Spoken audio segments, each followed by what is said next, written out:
সুপ্রিয় দর্শক, একাধিক বড়সড় দুর্নীতির কারণে দিল্লি হাতছাড়া হয়েছে মুখ্যমন্ত্রী মমতা ব্যানার্জির জোটসঙ্গী কেজরিওয়ালের। আর এরপরই বাংলায় রয়েছে 2026-এ বিধানসভা নির্বাচন। আর নির্বাচনের আগেই একের পর এক দুর্নীতিতে একেবারে জেরবার রাজ্য সরকার। আরজি কর কাণ্ডে মহিলা চিকিৎসকের মৃত্যুর ঘটনায় রাজ্য সরকার প্রশ্নের মুখে পড়েছিল। আর এবার 26,000 চাকরি বাতিল মামলার রায় ঘোষণা শুধুমাত্র সময়ের অপেক্ষা। আর এই আবহে শিক্ষক নিয়োগ দুর্নীতি কাণ্ডে একের পর এক বোমা ফাটাচ্ছে কেন্দ্রীয় তদন্তকারী সংস্থার সিবিআই আধিকারিকরা। পার্থ চট্টোপাধ্যায় এর চেম্বারে কোন কোন প্রভাবশালীরা হাজির থাকত, এবার নিজেকে বাঁচতে সেই মেন মাথার নাম বলে দিলেন পার্থরী ওএসডি। আর তাতেই রাজ্য রাজনীতিতে নতুন করে শোরগোল পড়ে গিয়েছে। দর্শক, বিকাশ ভবন থেকে বস্তার বস্তা নথি উদ্ধার করেছে কেন্দ্রীয় তদন্তকারী সংস্থার সিবিআই আধিকারিকরা।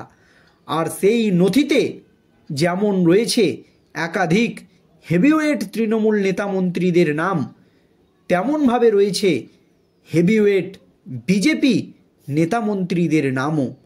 কিন্তু সেই সময় বিজেপি নেতা মন্ত্রীরা ছিল তৃণমূল কংগ্রেসের। আর সেই নথি রাজ্যে আসতেই নতুন করে শোরগোল পড়ে গিয়েছে। সেই প্রতিবেদন আমরা এর আগের দিনই আপনাদেরকে দিয়েছিলাম। আর এবার পার্থ চট্টোপাধ্যায়ের বাড়িতে বসে কোন কোন প্রভাবশালী বৈঠক করত, এই দুর্নীতি নিয়ে সব ফাঁস করে দিলেন পার্থ চট্টোপাধ্যায়েরই ওএসডি। আর এতেই রাজ্য রাজনীতিতে একেবারে নতুন করে শোরগোল পড়ে গিয়েছে। কি জানিয়েছে পার্থ চট্টোপাধ্যায়ের ওএসডি দেখুন দর্শক। প্রাথমিক নিয়োগ দুর্নীতি মামলায় ছড়িয়েছে রাজ্যের একাধিক প্রভাবশালীর নাম। তারা বেশ কিছু চাকরি প্রার্থীর নাম সুপারিশ করেছিল। সেই তালিকা নিয়োগ দুর্নীতিতে ধৃত রাজ্যের প্রাক্তন শিক্ষামন্ত্রী পার্থ চট্টোপাধ্যায়ের বাড়িতে বসেই তৈরি করা হয়েছিল, এমনই অভিযোগ সামনে আসছে। অনেকে আবার প্রাক্তন মন্ত্রীর অফিসেও যেতেন, নিজেদের চেম্বারে তাদের সঙ্গে বৈঠক করতেন। শিক্ষক নিয়োগ দুর্নীতি কাণ্ডে গ্রেপ্তার হওয়া রাজ্যের প্রাক্তন শিক্ষামন্ত্রী পার্থ চট্টোপাধ্যায় কেন্দ্রীয় তদন্তকারী সংস্থাকে এমনটাই জানিয়েছে প্রাক্তন শিক্ষামন্ত্রীর তৎকালীন OSD officer on special duty. সিবিআইয়ের নথি থেকে এমনটাই জানা গিয়েছে। সেই নথি আবার একটি সর্বভারতীয় সংবাদ মাধ্যমের হাতে এসেছে। সাম্প্রতিক প্রাথমিক নিয়োগ দুর্নীতি মামলায় নাম জড়িয়েছে বিজেপি নেত্রী ভারতী ঘোষ, রাজ্যের বিরোধী দলনেতা শুভেন্দু অধিকারীর ভাই দিব্যেন্দু অধিকারীর, রাজ্যসভায় তৃণমূল সাংসদ মমতা বালা ঠাকুর, ক্যানিং পূর্বের তৃণমূল বিধায়ক হেভিওয়েট নেতা শওকত মোল্লা। তারা একাধিক চাকরি প্রার্থীর নাম সুপারিশ করেছিলেন বলে দাবি করা হয়েছে। গত বছর বিকাশ ভবনে তল্লাশি চালিয়ে সিবিআই যে নথি উদ্ধার করেছিল সেখানে তাদের নাম রয়েছে। একসঙ্গে তারা যে চাকরি প্রার্থীদের নাম সুপারিশ করেছিলেন তাদের নাম ও রোল নম্বরও রয়েছে। আর এই নথি সামনে আসতেই রাজ্য রাজনীতিতে একেবারে নতুন করে শোরগোল পড়ে গিয়েছে। কেন্দ্রীয় এজেন্সির নথি অনুযায়ী গত বছর বিকাশ ভবনে তল্লাশি চালিয়ে যে নথি উদ্ধার করা হয় সেগুলি পার্থের তৎকালীন ওএসডি প্রবীণ বন্দ্যোপাধ্যায়কে দেখানো হয়েছিল। 2024 সালের 17 আগস্ট তাকে তলব করা হয়। সেই সময় প্রবীণ গোয়েন্দাদের জানিয়েছিলেন চাকরি প্রার্থীদের নাম সুপারিশ করার সম্পূর্ণ বিষয়টি তার জানা। বিভিন্ন নেতানেত্রীদের সুপারিশ করা প্রার্থীদের নামের লিস্ট প্রাক্তন শিক্ষামন্ত্রীর বাড়িতে বসেই তৈরি করা হয়েছিল। সিবিআইয়ের নথিতে ভারতী, দিব্যেন্দু থেকে শুরু করে মমতা বালা সহ রাজ্যের একাধিক হেভিওয়েট নেতা মন্ত্রীদের নাম উঠে এসেছে। সেই তালিকায় রয়েছে বিধায়ক বীণা মণ্ডল, শওকত মোল্লা, নির্মম ঘোষ, প্রাক্তন বিধায়ক শ্যামল সাঁতরা, রমেন্দ্রনাথ বিশ্বাস এবং কুচবিহারের জেলা প্রাথমিক বিদ্যালয় এর সাংসদ চেয়ারম্যান কল্যাণী পোদ্দারের নামও। আর এই চিঠি সামনে আসতে বা এই নোটিশ সামনে আসতেই প্রশ্নের মুখে পড়েছে শাসক দলের ভূমিকা এবং বিরোধী দলের ভূমিকাও।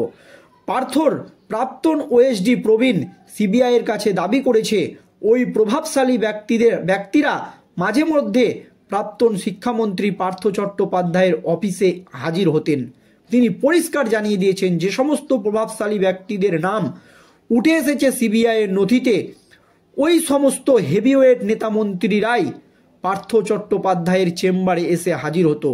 পার্থর প্রাক্তন ওএসডি প্রবীর সিবিআইয়ের কাছে পরিষ্কার দাবি করেন ওই সমস্ত প্রভাবশালী ব্যক্তিরা মাঝে মধ্যে প্রাক্তন শিক্ষামন্ত্রীর সঙ্গে দেখা করতে তার অফিসে হাজির হতেন। পার্থর চেম্বারেই বসেই চলতো বৈঠক, চলে সেই বৈঠকে তিনি নিজে কখনো থাকতেন না বলে দাবি করেছেন প্রবীর। তাই সেখানে কি হতো সেই বিষয়টি তার ধারণা নেই বলে জানিয়েছেন পার্থর ওএসডি। পার্থ চট্টোপাধ্যায়ের সঙ্গে সেখানে বৈঠকে কি কথা হতো এই সমস্ত হেভিওয়েট নেতা মন্ত্রীদের, সেই কথাটা কিন্তু তার জানা নেই, এমনই কিন্তু দাবি করছে ওই ওএসডি। দর্শক, কি কথা হতো বলে আপনাদের মনে হয়? এই মতামতটা আপনারা অবশ্যই ভিডিওর কমেন্ট বক্সে জানাবেন। এইদিকে প্রাথমিক নিয়োগ দুর্নীতি মামলায় সুপারিশকারী হিসাবে একাধিক প্রভাবশালীর নাম জড়াতেই রাজ্য জুড়ে একেবারে নতুন করে শোরগোল পড়ে গিয়েছে।